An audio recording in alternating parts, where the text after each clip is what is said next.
Novak Djokovic hit a line judge and was disqualified from the US Open. Is he guilty or innocent? His body language tells the truth in this body language quick shot. First, the clip of the incident. In the opening set against Pablo Carreño Busta and trailing 6-5, he had just lost the service and hit the ball back in frustration, hitting the line judge. When you watch another angle, we can confirm two things. He wasn't looking in the direction of the judge right as he hit the ball.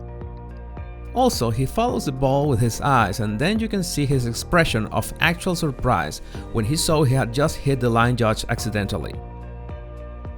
Now, some have claimed that this was no accident, remembering the 2016 French Open when a flown racket almost hit a line person, and his attitude later that year over an exchange with a journalist. Does it concern you that one day that could cost you dearly? I mean, if the ball would have hit someone today, is that something you think you ought to address? You guys are unbelievable. Why is it unbelievable? Yeah, because you're always picking this kind of things. It's incredible. In this case, he showed arrogance, as in nothing wrong could happen. But when he hit the line judge in the neck, he was actually concerned about it.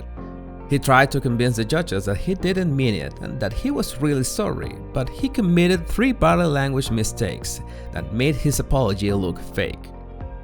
For instance, he used the classic gesture of 2 hands over the chest to show that he was sorry, and I strongly advise against this gesture because it always looks fake. Another mistake is that he was smiling, almost playful, when he was talking to the other judges. Maybe he was trying to downplay the facts, and this is wrong. When you have made a mistake, don't try to downplay what you did, not with words or with your facial expressions.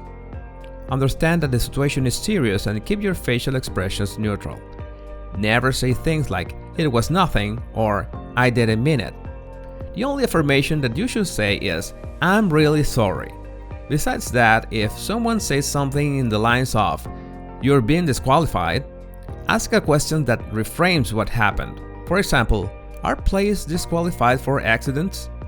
And the third body language mistake is trying to look for empathy touching the other person.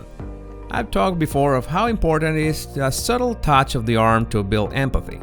But if you do it like this, with your body stiff, it will look fake and have the opposite effect.